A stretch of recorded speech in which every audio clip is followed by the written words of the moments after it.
안녕하세요. 부동산 도시계획론 한 학기 동안 같이 하게 될 이범웅이라고 합니다. 아마도 제 수업을 들어보신 분들도 많이 계실 테고요. 그렇긴 하지만 온라인 강의에서만 주로 만나고 오프라인 강의에서 많이 못 만났을 때 싶기는 합니다.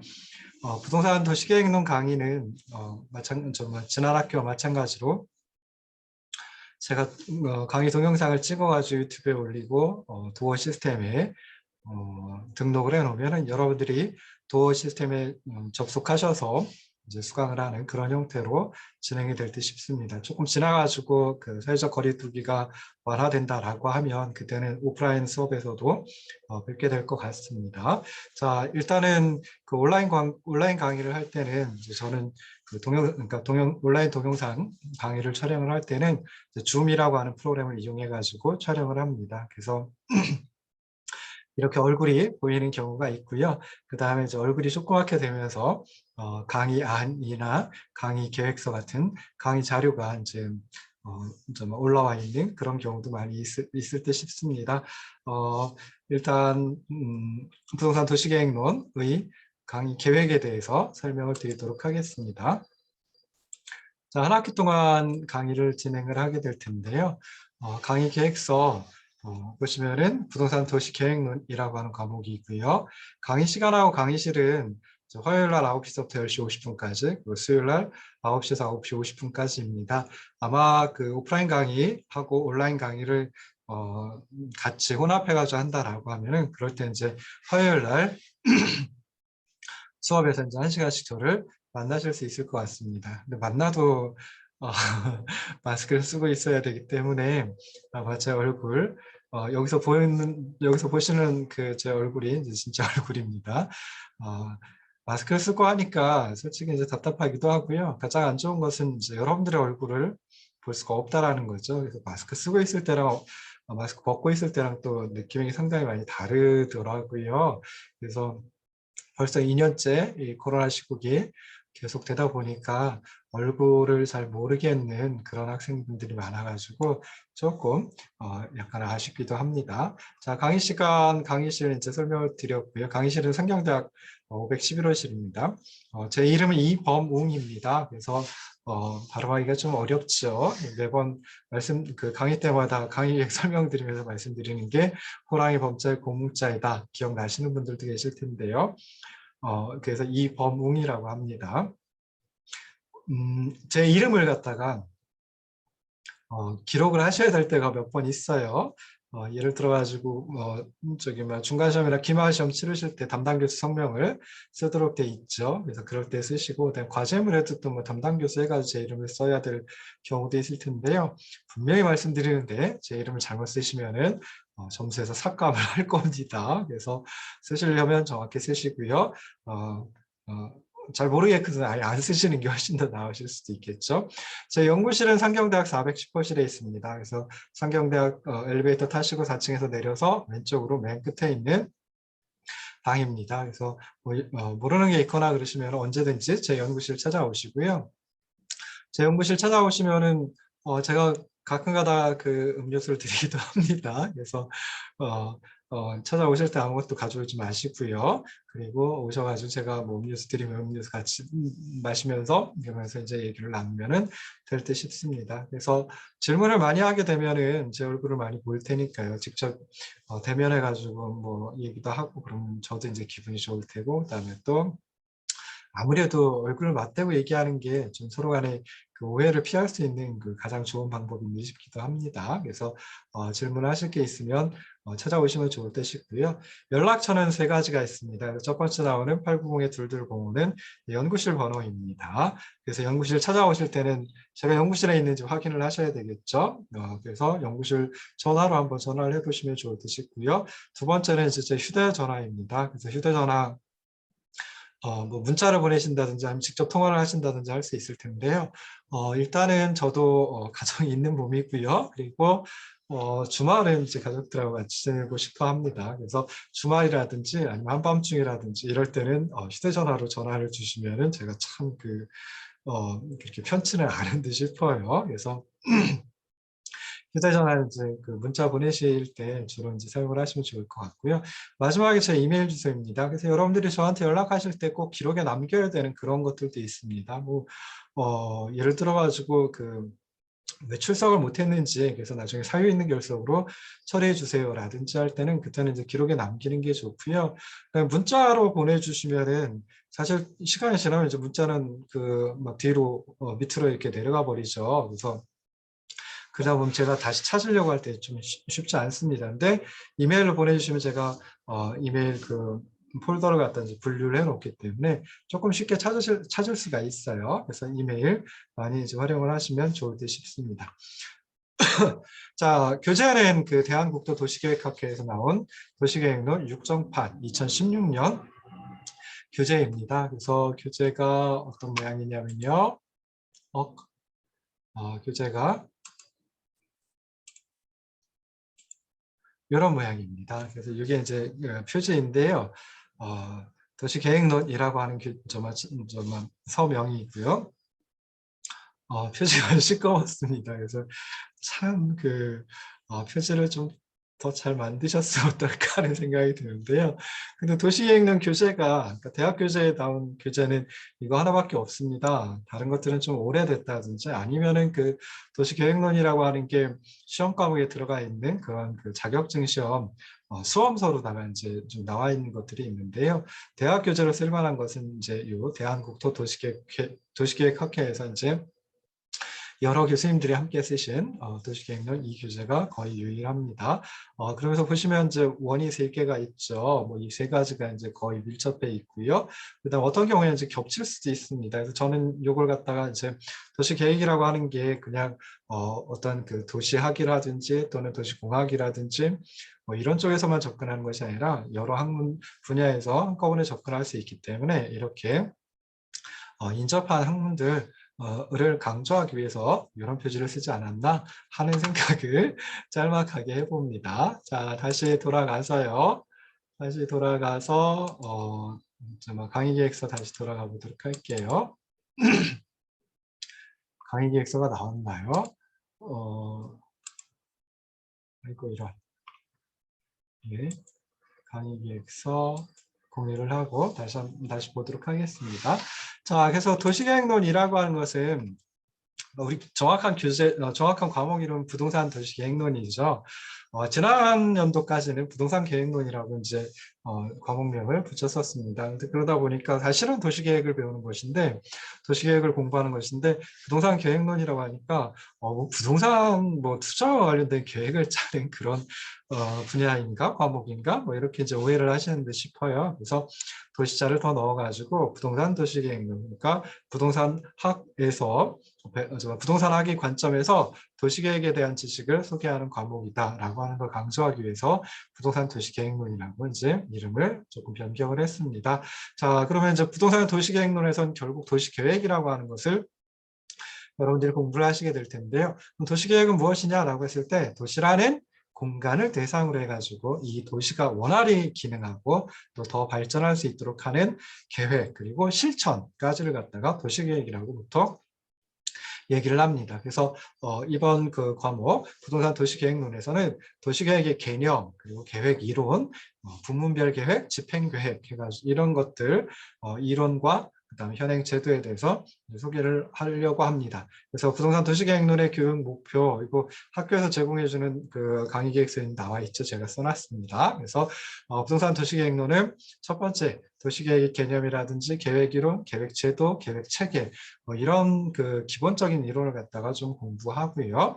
그리고 토지이용계획, 교통계획, 기반시설계획과 같은 부문별 계획에 대해서 또 공부를 하고 마지막으로 용도지역 지구제, 지구단위계획, 도시계획 시설사업, 도시개발사업 등의 집행계획에 대해서도 배우는 것이 이제 부동산 도시계획론의 교육 목표이다라고 이제 설정을 해봤습니다. 그래서 부문별 계획하고 집행 계획까지 이제 나가게 되는데요.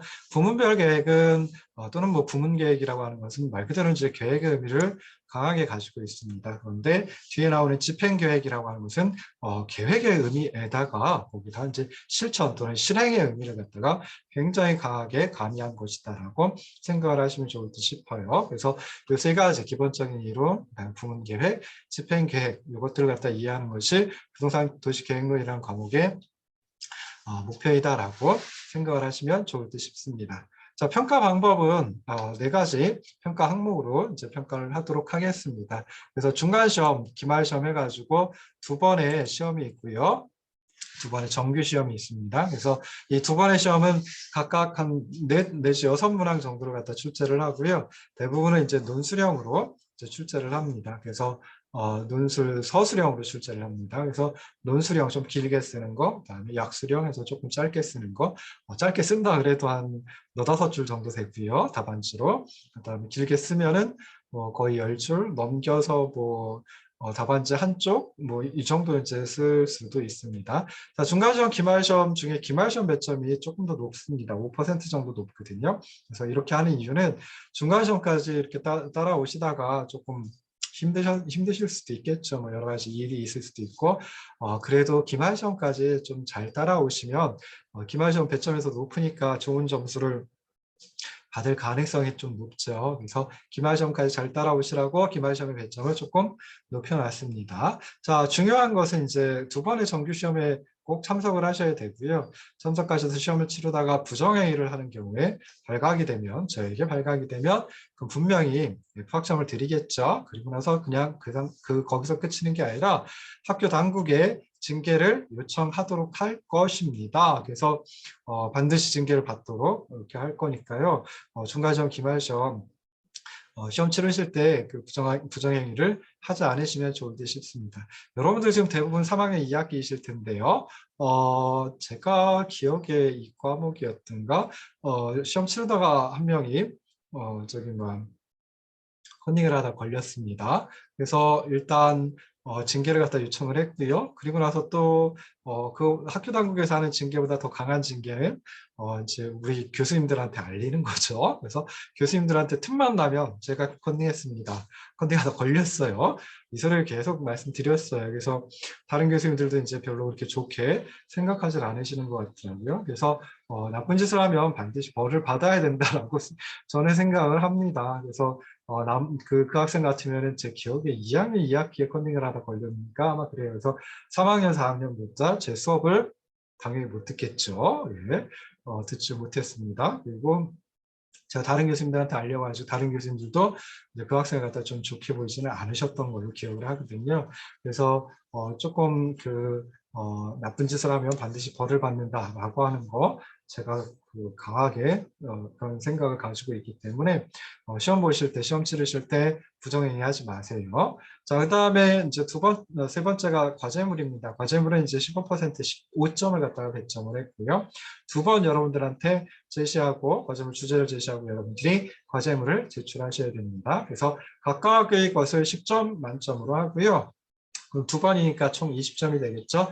이걸 나중에 15점으로 환산을 할 겁니다. 자, 과제물과 관련해서 가장 중요한 게 제출 기한입니다. 제출 기한에서 하루 늦을 때마다 무조건 1점씩 삭감을 합니다. 그래서 점수가 0점보다 더 낮아질 수 있습니다. 즉 마이너스 점수를 받는 경우도 나타날 수 있습니다. 그런 학생들 한 학기에 한두 명씩은 꼭 있습니다. 그래서 제출 기한 꼭 명심을 하시고요.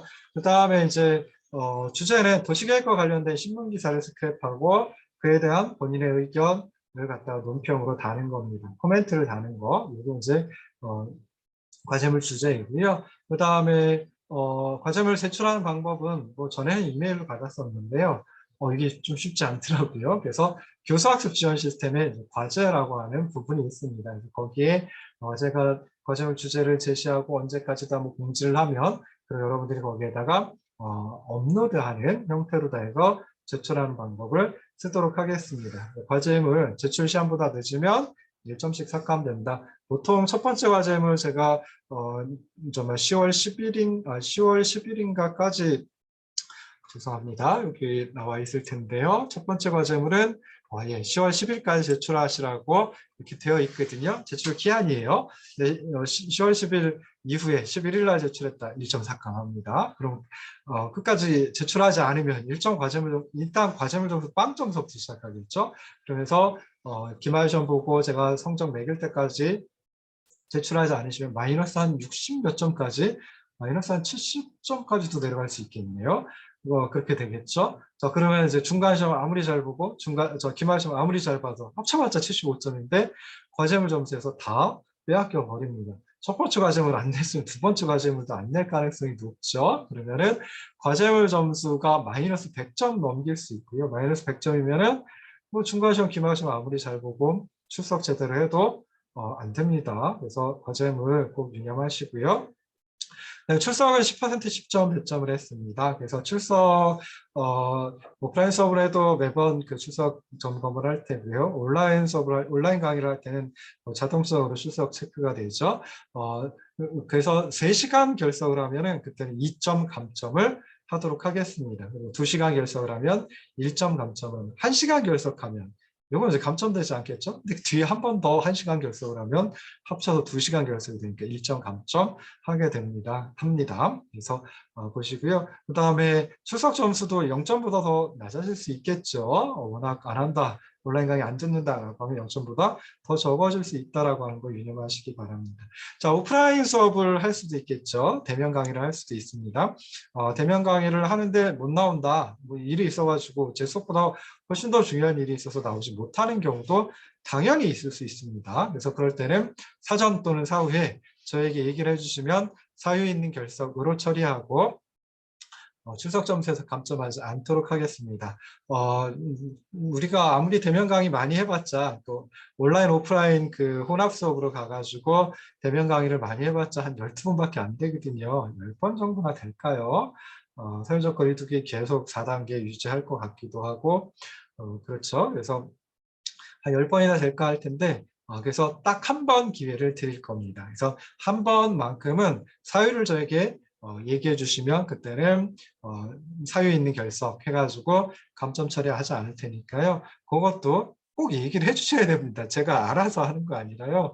여러분들이 이제 좀 얘기를 해주시기 바라고요. 그 다음에 뭐 나는 뭐 저기 막 그 확진자이다. 확진 판정을 받았다. 또는 확진자와 밀접 접촉자이다. 그래서 자가격리를 해야 된다. 격리를 해야 된다.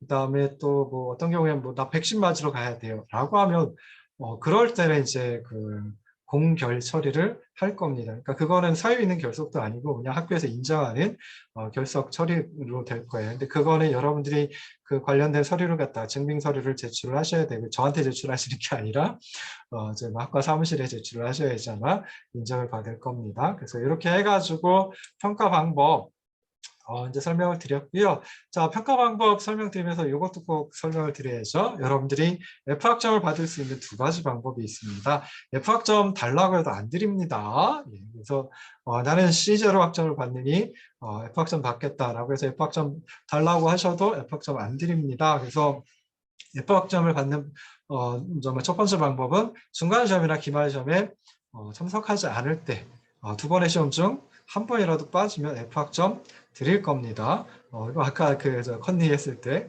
당연히 그때도 F학점 드리겠죠. 그래서 첫 번째 2번의 시험 중에 한 번이라도 2번의 정규 시험 중에 한 번이라도 빠지면 F학점 받는다라고 생각을 하시기 바라고요. 그 다음에 또 근데 그런 경우도 있을 수 있죠. 4학년 학생이 이 과목을 들으실 수도 있어요. 그래서 4학년이고 취업을 했다.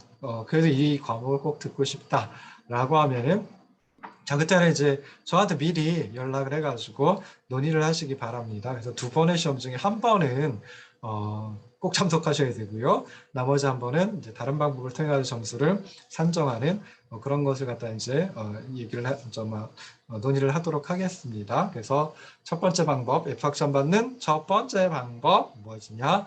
두 번의 정규 시험 중에 한 번이라도 빠지면 F학점 받는다. 일단 두 번째는 자, 네 가지 평가 항목이 있는데요. 그 네 가지 평가 항목을 다 합쳐가지고 점수가 0점보다 총점이 0점보다 낮게 나온다. 마이너스 점수를 받았다라고 하면 그때도 이제 F학점 드립니다. 대부분이 과제물 제출하지 않아가지고 마이너스 학점 받는 경우가 많아요. 마이너스 점수를 받는 경우가 많아요. 중간 시험, 기말 시험 들어가서 치렀는데 아무리 낮은 점수 해봤자 빵점이죠. 출석도 웬만큼 하면 마이너스 점수로 내려가지는 않습니다. 과제물은 제출기한 어기면 마이너스 점수로 내려갈 수 있다. 그래서 총점이 마이너스이면 그때는 F학점 받는다 라고 생각을 하시면 좋을 듯 싶습니다. 자, 이번 1주차에서는 이제 강의 그리고 뭐 교재 소개를 하고요. 네, 부동산 도시계획론이라는 게 무엇인지 이제 짤막하게 이제 소개를 할 겁니다. 근데 도시와 도시계획에 대해서도 아마 조금 들어갈 겁니다. 자, 그 다음에 이제, 2주차서부터 해가지고 중간시험 이전까지는, 중간시험 이전까지는, 중간시험 이전까지는, 도시와 도시계획에 대해서 살펴볼 겁니다. 그래서 도시화와 도시문제, 도시계획의 개념과 계획이론, 계획제도와 계획체계 이런 것들에 대해서 이제 살펴보고요. 중간시험 이후로 넘어가면 그때는 이제 부문계획으로 넘어갑니다. 그래서 9주차서부터 해가지고 13주차, 12주차 또는 13주차 정도까지 해가지고 이제 부문계획에 대해서 살펴보도록 할 테고요. 부문계획에는 가장 중요한 게 토지이용 계획이라고 하는 게 들어가 있고요. 그 다음에 기반시설 계획에 대해서 조금 설명을 드릴 겁니다. 그리고 14, 15주차 해가지고 집행계획을 이제 설명을 드릴 텐데요. 한 2주 정도 이제 점만 설명을 드릴 텐데, 여기서는 대부분 용도지역 지구제하고 지구단위 계획. 근데 대부분 보면 용도지역 지구제 정도까지 나가면 진도가 정말 기말시험 볼 때가 되더라고요. 그래서 우리가 휴강을 하는 게 그 추석 때, 중추가절 때, 저희가 이틀 휴강을 하게 이틀인가요? 예, 이틀인가 3일인가 이틀이죠. 21일, 22일 휴강을 하게 되는데요. 그거에 대해서 이제 보강이 있습니다. 근데 오프라인 강의는 보강을 하지만 온라인 강의는 보강이라는 게 휴강 보강이 의미가 없죠. 그래서 15주차는 아마 없을 가능성이 높습니다. 그리고 16주차에 기말시험을 치릅니다. 그래서 중간시험은 이거 제가 죄송합니다. 다시 한번 볼게요. 이걸 정확히 한다 그랬는데 까먹었네요. 그래서 중간시험은 20일하고 26일인데요. 26일이 화요일이고 2시간짜리죠. 그래서 26일 날 치를 겁니다. 이거 픽스 시킬게요. 그래서 중간시험은 10월 26일 치른다라고 생각을 하시면 되고요. 기말시험은 12월 21일. 그래서 시험 기간에 거의 맨 마지막 날, 바로 전날 시험을 치른다. 라고 생각을 하시면 좋을 듯 싶습니다. 자, 그 다음에 첫 번째 과제물 10월 10일까지 제출하셔야 되고요. 두 번째 과제물은 11월 30일까지 제출하셔야 됩니다. 첫 번째 과제물은 오래된 신문기사를 스크랩하면 그건 좀 아니죠. 그래서, 우리가 개강한 날짜 2021년 9월 1일서부터 10월 10일까지 해서 신문기사 한 7개 정도 스크랩하고, 그리고 나서 거기에 대해서 이제 논평을 하는 거고요. 그 다음에 두 번째 과제물은 11월 30일까지인데, 첫 번째 과제물 이후, 즉 10월 11일서부터 11월 30일까지 신문기사 한 7개 정도 찾으셔가지고 스크랩하고, 그다음에 그 각각에 대해서 논평을 하는 이런 형태로 여러분들이 이제 과제물을 작성을 하시면 좋을 듯 싶습니다. 한 3주차 정도 돼가지고요. 과제물에 대해서도 또 첫 번째 과제물에 대해서 설명을 드리도록 공지하고 설명을 드리도록 하겠습니다. 자, 그래서 이렇게 해가지고 이제 한 학기 동안 그 강의를 합니다. 근데 제가 아까 교재를 설명을 드리기도 했지만 교재는 좀 상당히 방대한 내용이 들어가 있습니다. 그래서 그 교재를 갖다가 다 나갈 수는 없는 거고요. 그 중에 일부만 나갑니다. 제 생각에는 한 5분의 3 정도 60% 정도 아마 나갈런지 60% 정도도 안 될 것 같습니다. 그래서 우리는 이제 도시계획론이라고 하는 게 우리 부동산 학에서도 주된 과목은 아니니까요. 뭐 2학기 정도 한다 그러면은 책 한 권을 다 나갈 수도 있을 텐데 실제로는 이제 그렇게 하기 쉽지 않죠. 그래서 한 학기 동안 도시계획이라는 게 무엇인지 이런 정도 맛을 본다라고 생각을 하시면 좋을 듯 싶습니다. 제 수업을 들어보신 분들은 아시겠지만은 저는 강의 안이라고 하는 강의 노트를 만들어가지고 그걸 들고서 수업을 합니다. 오프라인 수업에서는요. 지금은 이제 아니죠. 옆에 놔두고 이제 보면서 하거든요. 뭐 들고서 한다 그래가지고 계속 보냐 그런 건 아닙니다. 그렇긴 하지만 그래도 좀 이 내용은 이렇게 설명하면 좀 좋겠네 라고 하는 거 뭐 그런 것들이 이제 들어가 있고요. 뭐 기본적으로는 교재를 요약 정리한 겁니다. 그래서 교재를 요약 정리해 가지고 이제 뭐 파워포인트로 만들면 또 압축을 해야 되잖아요. 근데 그것까지 하기는 좀 그렇고요. 그래서 좀 제가 그래도 요약 정리한 그 부분만을 이제 아래 한글로 만들어 가지고 여러분들한테도 제공을 합니다. 뭐 제가 일일이 복사해가지고 제공을 할 수는 없겠죠. 힘들고요. 그래서 어떤 식으로 하냐면은 그 도어에 부동산 도시계획론 과목 들어가 보시면 왼쪽 맨 끝에쯤에 맨 끝은 아닙니다. 강의 자료라고 하는 그런 메뉴가 있습니다. 거기에다가 첫 번째 강연서부터 해가지고 차곡차곡 올려놓도록 할게요. 그럼 여러분들이 그걸 출력을 하신다든지 아니면 요즘에는 뭐 아이패드나 갤럭시 탭이나 뭐 이런 걸 가지고 이제 띄워놓고 하시는 분들도 많이 있더라고요. 그거 가지고 노트 필기하는 경우도 있죠.